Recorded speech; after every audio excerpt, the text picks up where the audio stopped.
Hey, here we go, ladies and gentlemen. This is the first section of chapter 5.1. We're talking about trigonometric functions. Now, this should be a little bit of a review, but before we start digging into this, we need to understand a bit of terminology. So, we're looking at angle measures. So far, right now, we use degrees, right? We've been using degrees so far. So we're still using degrees, but we're also going to look at a new angle measure called radians. But when we measure angles on a coordinate plane, we need to understand some terminology first of all. So what I'm going to do here is I'm going to show you where we start. So this initial arm here, right, all angles when we measure on a coordinate axis, they start at the positive x-axis. Okay, so this is 0 degrees. Okay, that's the start of any angle. The terminal arm is this other side of the angle. So you always need two legs or two arms or two sides to make an angle. So the initial one is here and the terminal arm is there. Now the terminal arm can end in any quadrant here, okay? Quadrant 1, 2, 3, 4. So we're looking at coordinate axis. We're looking at a lot of stuff that should be somewhat review. Okay, so the terminal arm is the end of the angle. The initial arm is the start of the angle. This is 0 degrees, and as we go around, this will be 90 degrees. Okay, this one here will be 270 degrees, and this here will be 360. No, wait. Oh my God. Sorry, I'm totally spacing out here. 90 degrees, 180 degrees here, 270 degrees down here, and this also ends up being 360 degrees, okay? Now, we have to understand that counterclockwise rotation, this type of rotation, is positive. If we rotate this way in a clockwise direction, that's counted as a negative rotation. So this could be negative 90, negative 180, negative 270, negative 360. Okay, so remember 360 degrees is a full rotation. Here is just a quick explanation again of 0 degrees, 90, 180, 270, 360. If you wanted to go the other way, this could be negative 90 degrees. I guess this could be positive or negative 180. This could be negative 270 degrees as well. And then you could end up being negative 360 degrees as well, okay? Now we're going to look at something else here. These are all called coterminal angles, okay? They end on the same terminal side. So a coterminal angle is another type of angle. Well, not another, but it is a type of angle. If you have, for example, let's look at this. If I have, for example, 60 degrees here, okay, if I go all the way around, I just added another 360 degrees, which is going to give me 420 degrees. So 60 degrees and 420 degrees are coterminal angles. Now think about if I went the other way around this way. How many degrees would I have to go this way? Well, if you can think about it, if this is 60, the whole thing has to add up to 360. It's going to be negative 300 degrees going around this way. Okay, so these are all what we call coterminal angles. There are angles with the same terminal arm. And all you have to do to find a coterminal angle is to add or subtract 360 degrees. Okay? Okay. Now we have standard position. Okay, it's the smallest positive coterminal angle. The smallest positive coterminal angle, meaning if I gave you something like 45, there you go. If I gave you 1045 degrees, how are you going to figure out what the standard position is? Well, what you do is you keep subtracting 360. There's a coterminal angle, 685, minus another 360. Boom, there's a coterminal angle, minus another 360. Boom, another coterminal angle. Or what we're looking for is the smallest positive. You can see that 325 is the smallest positive one, because if I subtract another 360, I end up with negative 35. So your standard position of your angle has to be the smallest positive coterminal angle between 0 and 360, okay? So in this case, it's going to be, as we just saw, 325 degrees, okay? That is the standard position of that coterminal angle. Reference angle. So now, what we're going to be dealing with is we're going to be dealing with an XY axis. We're going to be dealing with an XY axis on a regular basis. So what we have to figure out here is what angle we're looking at, okay? Now this is an angle between, so one thing I got to show you here. I got to show you something, because let me just draw a big XY axis here, and I'd like you to think about what we call a, let me see if I've got it on here. Hold on a sec. Yeah, we're going to look at a unit circle soon. But anyways, I just want you to think about this. If I have, say, let's make it a 60-degree angle again. If I look at a 60-degree angle, okay, this is theta, so theta is equal to 60 degrees. A reference angle is the angle between the terminal arm and the x-axis. Well, if I go on this side here, let's say this is also 60 degrees. Okay, and if I go down here, also 60 degrees. And if I go down here, also 60 degrees. Let's think about what the standard position is. If this is 60, 180 minus the 60, this is 120 degrees. All right, so that's the standard position, and that's the reference angle. Now the standard position of this would be 180 plus 60, so 240 degrees. Okay, and then we have 270.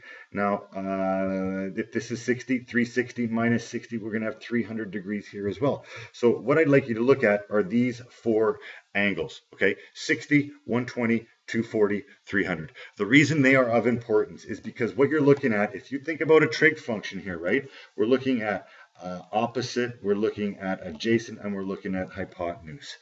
All of these triangles, when you look at them, are exactly the same. So the value of this theta is important, okay, this reference angle. Because if you think about it, these triangles, you end up with a small triangle here, and as it gets bigger, boom, you get up to here, and then you have the same triangles but reflected down in here. And then you have the same triangles but reflected over in here. Then you have the same triangles reflected but over in this quadrant. So what you're looking at is the same value. So I'm asking you to take your calculator. I'll even show you here. Let's clear this up here. Hope you can see that. I know it's a little bit dark today, guys, but there's nothing I can do. I'm at home, so it's a little darker. But look, if I go sine of 60, I get 0.866. If I go sine of 120, I get 0.866. If I go sine of 240, I get 0.866, but it's negative, and we're going to look at that in the next section. Why is it negative, okay? Think about it. You might be able to actually figure it out. Now take a guess what sine 300 is going to be. Boom, again, negative 0.866. So look, all the values are the same. 2 are positive, 2 are negative. Think about what sine is. Sine is opposite over hypotenuse. The opposite is positive. Hypotenuse is always positive. Opposite is positive. Opposite is negative. Opposite is negative. You got a negative y value. I know I'm rambling a little bit, but I'm trying to explain to you why the reference angle is important. Understand that the reference angle is from the terminal arm to the x-axis. Terminal arm to the x-axis. Terminal arm to the x-axis. Terminal arm to the x-axis. And it is always between 0 and 90 degrees, and we always look at a positive reference angle as well. Okay, so here we have all the different types of sides. Hopefully you've written that down. If not, pause it and then write it down now. Okay, and here we have the definition of 3 types of angles. Again, pause it if you haven't written it down and write it down. All right, so here we go. Now, I might be doing a little bit more than I need to, but we're going to look at a couple things here. A unit circle, okay, because a unit circle is very helpful in explaining a lot of this trig stuff. Now, a unit circle has a radius of 1 and a center at the origin. So please understand that this is the origin, 0, 0, and the radius is 1 all the way around, right? So the points on the axes here of the unit circle are 1, 0, 0, 1, negative 1, 0, 0, negative 1, right? As we go around, the radius is the same all the way around, okay? Now, that's just the definition of a unit circle. So that when I bring up a unit circle again, you'll understand a little bit about what I'm talking about. I'd like you to think that, let's look at something here. Actually, it's kind of cool. Because if you do this, right, and you look at theta here, okay, theta in the middle there, and this is a right angled triangle. You can see that this is a right angled triangle, right? Let me make a bigger theta here, boom. This is a right angle. So this would be your y and this would be your x. So if you look at sine theta here, sine theta in a unit circle is y over 1, or really just y, okay? And then you look at cos theta, which is adjacent over hypotenuse, which is really just x, right? Let me slide some paper under here so that it's I got a bunch of things here. Hold on. I want to finish this off quickly. All right, here we go. And then if we look at tan theta, okay, that's y over x, so we'll just include y over x. Now, I'm not sure if at some point you've dealt with what they call reciprocal functions, okay, but we're going to look at reciprocal functions very soon, and I'm going to tell you right now that 1 over sine theta, okay, is called cosecant theta. And then you have 1 over cos theta is called secant theta. And then you have 1 over tan theta, which is called cotangent theta. These are also important because we often have reciprocal functions or reciprocal sine functions, and we're going to see applications of those as well. All right. So secant theta, cosecant. So actually this is spelled cosecant theta, we shorten it to CSC. This is called secant theta, shorten it to sec, and this is actually cotangent theta, okay? Counterintuitive, this C is actually for the sine, this S is actually for the cos. You're going to have to remember which is which there. Now, that I will leave alone for now. It will come up again, but hopefully it won't be so confusing because you've seen it once now. All right, so now we're looking at radian measure, a different type of angular measure. And if you look at your calculator, right? If you look at your calculator, you got mode here, and see you got radians and degrees, right? How come it doesn't slide over? Oh, because I'm not down there. If I go down, I can pick radians, I can pick degrees, and I can also pick gradians, but they're not on here. So radians and degrees. You're going to have to figure out how to change it on your calculator so that you can get the right answer all the time, okay? I'm going to leave it in degrees for right now. Let's have a look at this. All right, so first of all, what the hell is a radian, okay? A radian is a different type of measure, and it's the angle, okay, subtended by an arc equal in length to the radius. Now, what the hell does the word subtended mean? Well, if you have a circle like this, okay, this is your central angle. Let's say you're looking at this piece of the circle, this piece of the circumference of the circle. This is an arc. Now, this arc makes an angle. This is the angle subtended by that arc, okay? Now, what happens is that when this length right here is equal to this length, so that's my radius, when the angle subtended, or when the arc is equal in length to the radius, that angle right there, theta, is equal to 1 rad, or 1 radian, okay? And that's essentially what I have shown you right here as well, in a nicer way, okay? I got a nice picture of it here. So there is my arc length, okay? It is the curved length of that arc. Not a straight line, okay? It's the curved length. So when that's r equal to the radius here, then your theta here is 1 radian. We shorten it to 1 rad. Now don't forget here that your circumference, okay, is 2 pi r. So if your r is equal to 1, then the circumference is 2 pi. And if a full rotation is going around all the way around, and that's 2 pi radians, or 2 pi r, then you actually have 2 pi radians equaling to a full rotation, which is 360 degrees.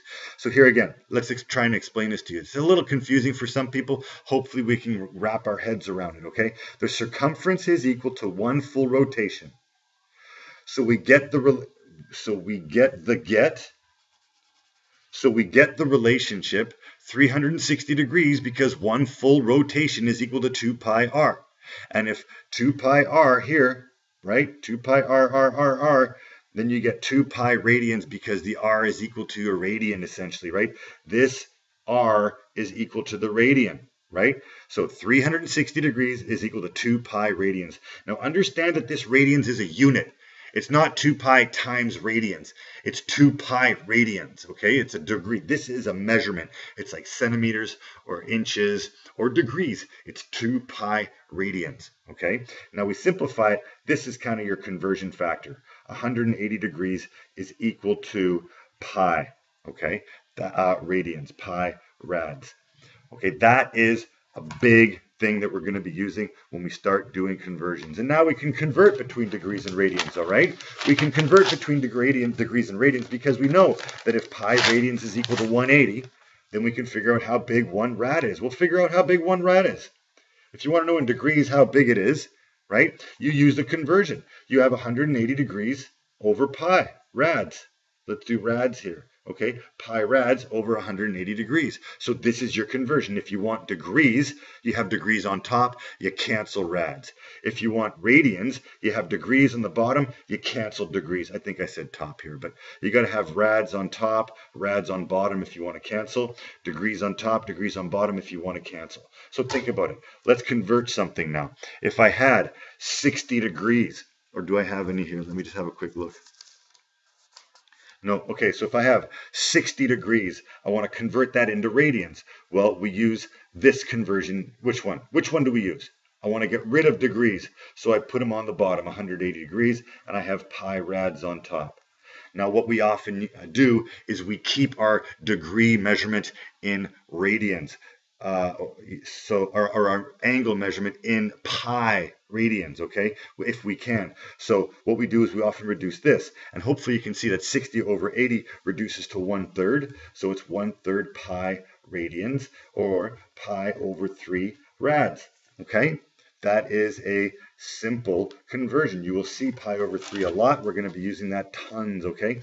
Now, let's look at going from radians into degrees. So if I had pi over 4 rads, and I want to convert that to degrees, okay? So we multiply it by 180 degrees over pi radians, right? 180 degrees over pi radians. So I hope you can see the pi cancels, and you're left with 180 degrees over 4, which is 45 degrees. Okay, now these are nice ones. You're going to get ones that have just a random number like 112 degrees. Okay, convert that into radians. Well, you want 180 degrees on the bottom and you want pi radians on top. Well, 112 over 180 doesn't reduce nicely. So all you do now is you just multiply 112, you multiply it by pi, and then you do 180, and you get 1.95 rads, okay? If you want to see what 1 rad is, well, let's just do this right here, right? 1 rad. So let's go 180 degrees divided by pi, and you can see that a radian is about 57 degrees. 1 radian is about, so let's write that down, 1 rad is approximately equal to 57.3 degrees, okay? 1 radian is approximately equal to 57.3 degrees. So that, ladies and gentlemen, is conversion between radians and degrees. And one last thing, I know this is a long section here, guys. One last thing that I want to show you here is what an arc length. We're going to be figuring out how long our arc length is, and it's a very easy relationship here, okay? Now, if this is the arc length S, we're going to call it S, all right? Now, S is equal to R if it's 1 radian.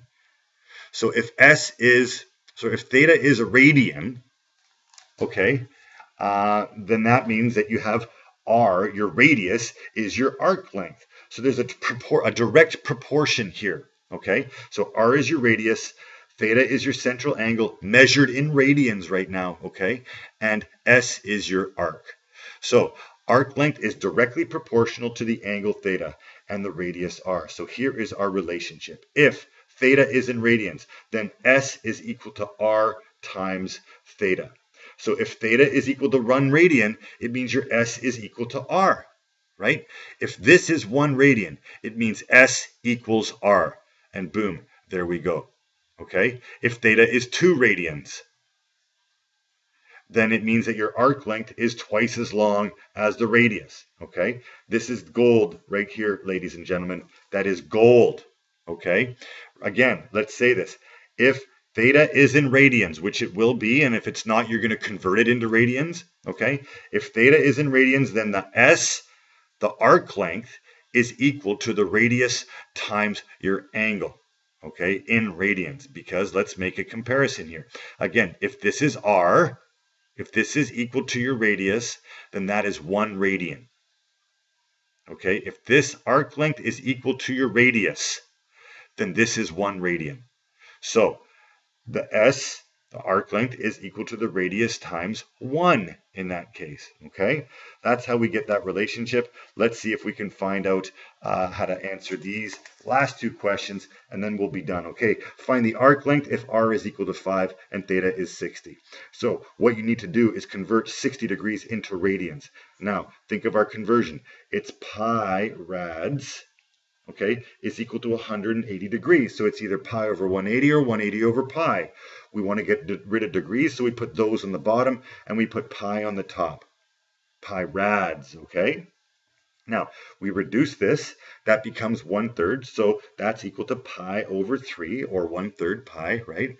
And now, we're going to look at this. My arc length is equal to my radius times the degree, which is pi over 3, right? So S is equal to 5 pi over 3. And if you wanted to find out an exact length, you could simply multiply it out, right? 5 times pi divided by 3. And if you wanted a distance, sure, 5 pi divided by 3, you'd get a length of maybe 5.24, right? So what's the question here? So it's going to be 5.24, let's say centimeters, so centimeters. Okay? Yeah, that sounds about right. Now, what else we got here? Find the degree measure of the central angle if the arc length is 18 centimeters and r is 6. So let's have a look at this. Okay, now I've got a radius of 6. So let's have a look at this. 1, 2, 3 of those. There we go. I don't even know if that's right, but we can think of this as maybe 18 centimeters, and this is 6 centimeters. So what I'm looking for is the central angle here. And I know that the relationship is S is equal to R times theta. Well, I have the S. Let's write that down, 6/18. I have the radius, which is 6, and I'm looking for the angle. So 18 divided by 6 equals your radians. So you have 3 is equal to theta. So you have 3 radians. That's how long your arc length is. Okay? No, that's my angle. Sorry, not my arc length. My arc length is 18. 3 radians. That's how big this is here. And it kind of makes sense, right? Because we said that if the arc length here is the same as the radius, then it's 1 radian. Well, it looks like it's 3 times as long. So it's 3 radians. And then we have 2 pi radians in one full circle equals 360 degrees. Pi is 3.14, so it's about 6.28 radians for the whole circle. So my angle is a little bit too big here because it looks like it's just under about half of that. So it should have been maybe here, but you get the idea, I hope, okay? So have a look at the questions. This should really help you solve a bunch of them. This right here is a big thing for arc length, okay? So there is the last little bit of information you should have written down, and hopefully we'll get this sorted. Have a nice weekend, folks. Don't forget to put your clocks back.